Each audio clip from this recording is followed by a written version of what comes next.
Alright, so here we see what the peace treaty looks like. Start off with China, who gets less land, but probably gets them. They get more of their historical land back, so they're okay with it. They do not annex Korea, however,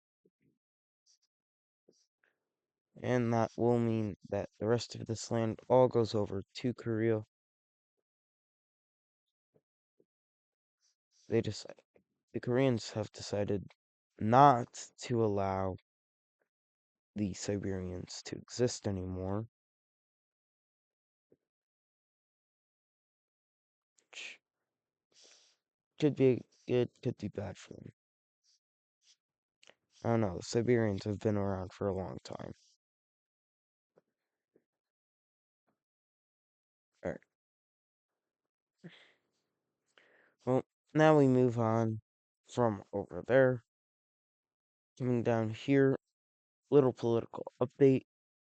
Or actually, I should just do overall. I updated not just the ideology layer, but I also updated the power rankings just a tad bit. I just removed 12th place from Germany. Ain't no way they're 12th after what happened to them in the last episode. That was another thing, they experienced a civil war. Well, yeah.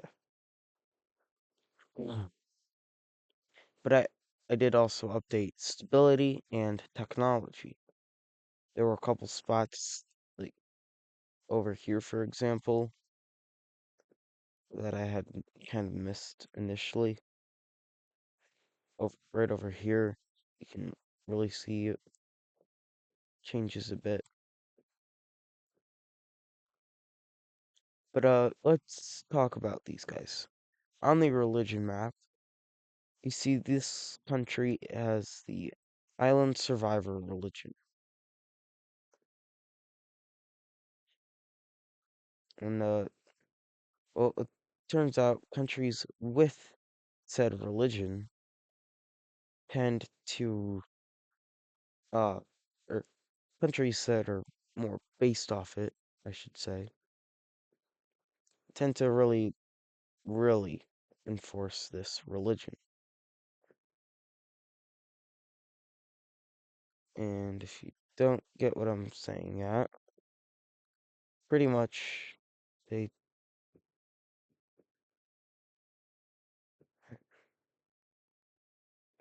hold on. Okay. Alright, there we go. So pretty much what I'm saying is the island survivor religion is continuing to spread. And at this point it's going out just not just there, but it spreads up through here as well. And it goes into this other part of Papua New Guinea. Goes into these islands here. And we see more countries begin to, well, pretty much leave themselves behind. And they, the orange team will actually join up with the island survivor country religion team.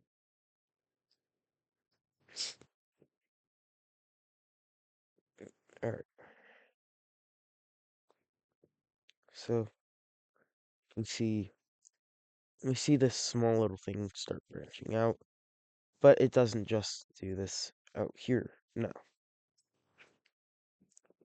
More Mediterranean islands are also going to what? More Mediterranean islands.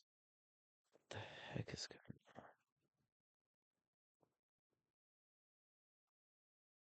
Oh, I'm erasing. Alright. More Mediterranean islands join up with the island survivor religion. And it's starting to become a bit less of just island survivors and more just like a naturalist kind of thing. Like people who want to preserve nature. But another big thing about this religion is the people in the island, or a big part of the island survivor religion itself, is advancing rapidly. And if we go on to the technology map, way out here, this used to be the same color as this, but suddenly some of they have some of the better technology in the region. In fact, they are the third best, behind only this light blue team here, and obviously Sumatra, who's got who's got the best technology out of Southeast Asia. They're just they're really good. Alright, now we come up here as very historically, two countries over here have almost always been at each other's throats. Always fighting, pretty much just everything. Even still, they're fighting over political influence. Obviously, I'm talking about Switzerland and Italy. Despite Italy being the weaker of these two, they're considered more the leaders of the Circle Alliance now, because they're more centralized compared to Russia. I mean, I guess Russia's way closer to these guys way out here. But a little something happens with Switzerland, and eventually they've gotten to the point where they've convinced not just the Dark Sign team or Gibraltar, but also Norway and North France to join up with the Diamond Alliance. And now the Circle and Cross Alliances, they hate each other too. Uh, definitely not as much as these two do. So, so we see all four of the, or all three, yeah, four of these nations join up with the Diamond Alliance, and it may or may not have something to do with almost all of these countries being democracies. Only two of them are democracies. All right, and both flawed. That so let's talk ideologies for a second. Again, yes. Well, firstly, like,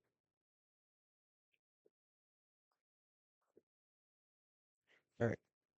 So, as you can see up above me, or not above me, but up here, the Siberian terrorists are technically they're considering themselves to be fascist. There is only one other fascist nation in the world, that is the Dark Science team.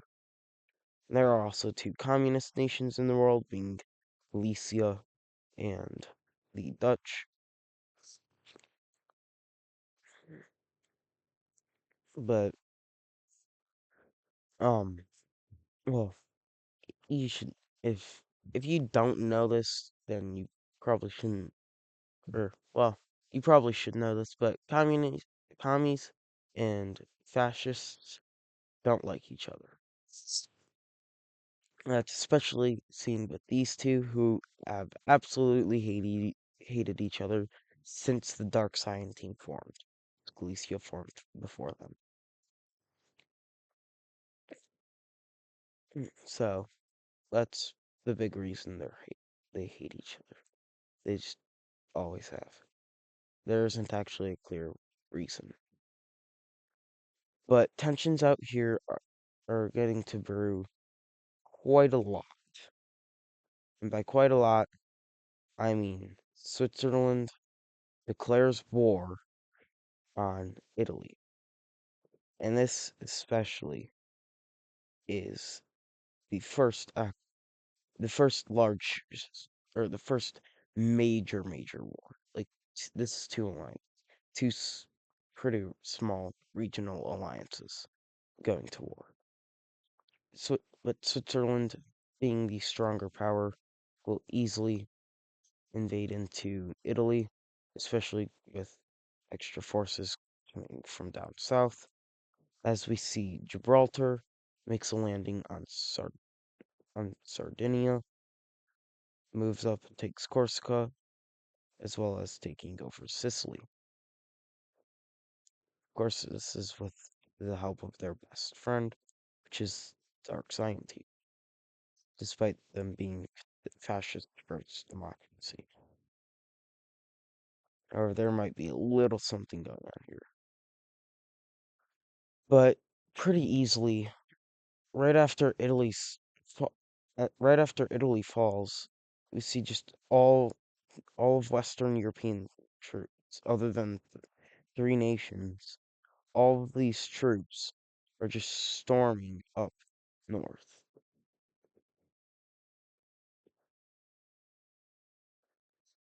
See these countries enter into Finland, taking over three major cities, or I think two. But things definitely are not going well for the Circle Alliance. And they don't have anyone to call in to help them. They're not really too fond of the trapezoids after they kind of just like, all right, so we did World War II, now we're out. They obviously hate Korea and the Square Team Alliance, even though it's kind of different now that South China's not leading it. They especially hate the Cross Alliance and the trapezoids, or not the triangles. Well, they had the RPGAU, but that's split up, and then it's Ethiopia, which they don't like because they were part of the Cross Alliance. So they don't really have anyone to come to their aid. The only ones who might work are the Trapezoid Alliance members, but that means they have to fight the Caribbean nation, and they're still trying to influence them, and if they fight them, that might not go too well. So we see this go. We see this war continuing on with just easy Diamond Alliance victory. Ev- Eventually, we do see more countries pushing in from the or more Western European help arriving, and it's clear that the members that are shown in the Diamond Alliance are not the only members. There's got to be someone else that's helping them out, but they can't recognize any other troops or anything. However, eventually, after enough hiding, 7 nations will come out and say they were in the Diamond Alliance secretly. Those nations we see are all from relatively the same region. All of them hate one nation. All of them came from one nation. 5 of them in South America, in Brazil, or the two Brazilian nation, or two of the Brazilian nations. This Rio de Janeiro, this Uruguay country, and lastly this green team here. And then out here in Africa, you see this green team and this pink team. All of the nations here hated being under Catalonian control, and were all sending their aid up. So now the Cross Alliance is the alliance with the most members in it. Before it was the Triangle Alliance, but now it's easily the Cross Alliance. But these countries really only joined from World War II, and some of them aren't actually helping out, and 3 decide to just end up leaving instead. Okay. The countries that are going to be leaving are this green team, this pink team, And lastly, the yellow team down here. It's gonna be hard. Alright,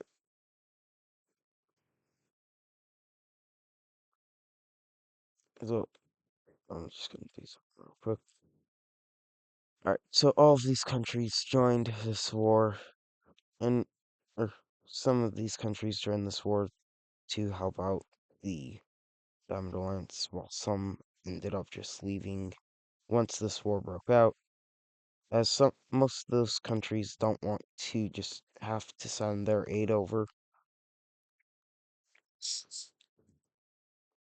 They're the countries that left are more so focused internally than externally, es- except for these guys. But in the case of war, they have a very strong feeling that if they get involved in a war as part of the Diamond Alliance, then things are gonna escalate, and there's no way that anyone in this world could handle a World War III this early. Nobody nobody even thinks World War III is coming. Although there's definitely some clear powers that think World War III are coming. World War III is coming, not are. Alright, but god damn it. Alright, so we see Swedish troops move up through Finland, and they're also being considered Norwegian troops here, as even just during this war, we eventually see Sweden and Norway decide to unite in the middle of a war. They had been planning this, and then their governments joined separate alliances, but after a little bit of extra help, the um the Norwegians got into the same alliance, and once Finland falls, it's just Russia and this gold team way out here, and Russia's like, all right, so what we're gonna do is nothing. We're just gonna surrender. Really, we're not gonna send any troops out. Just don't do anything. And then some things start happening inside small camps, and they're like, okay, yep, we surrendered. Stop. So we'll take a look at a very, very odd peace treaty. All right, so here we take a look at our second peace treaty of this episode. Firstly, with Gibraltar, if I can actually do the right tool, they get all of the islands that they had taken over. Italy, well, they still remain, but it's very, very slightly, and they are now really just southern Italy. Switzerland will annex all of this land, finally regaining coastline that they have wanted for oh so long.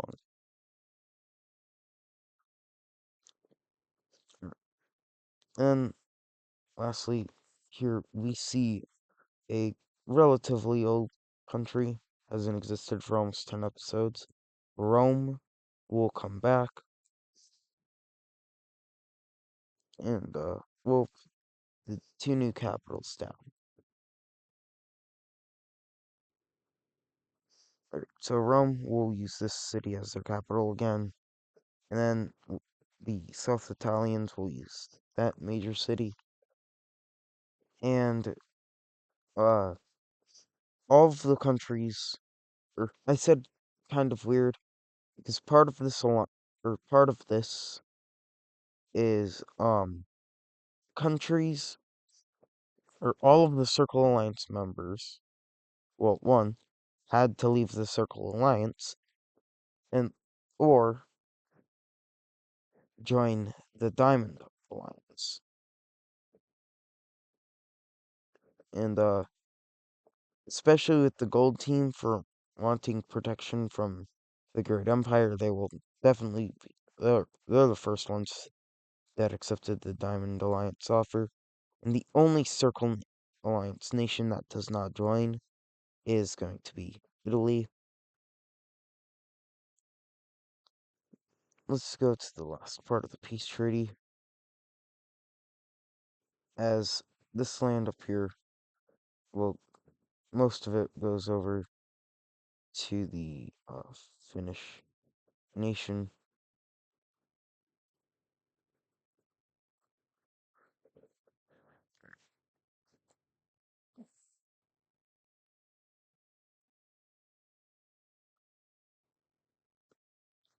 Okay.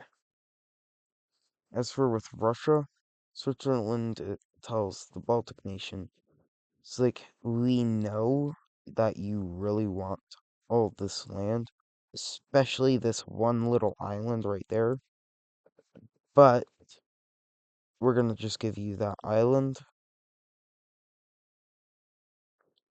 and then in trade for not getting any land, since two countries over here unionized, I'm sure they'll be fine with giving up just a few islands. And then the Baltic nations like, can we get more? And Switzerland being like, okay, these guys are just too greedy. We're gonna give them one last island from Germany, and that's it. And then I guess they're just like, fine, we'll just go with this. So the, I think it's king.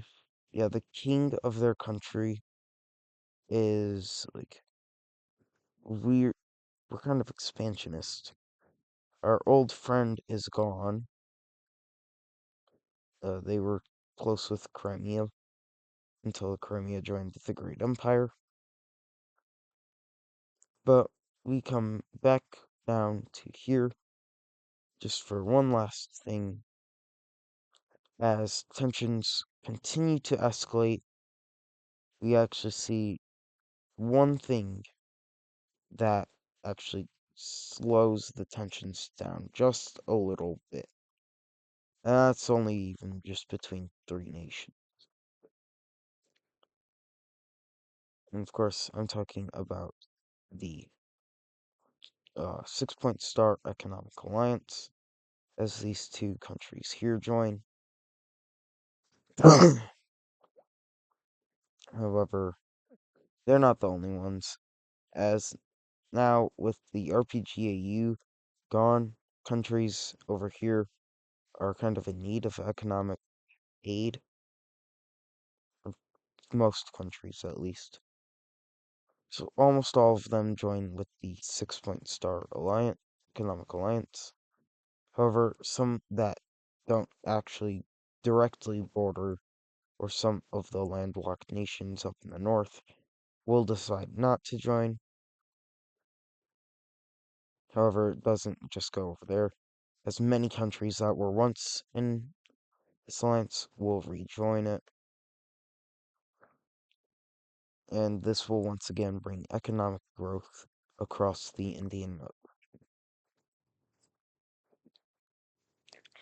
Alright, so now we move on, or actually, that will do it for today's episode of What If Civilization Started Over. If you enjoyed, make sure to like and subscribe, and I will see you in the next one.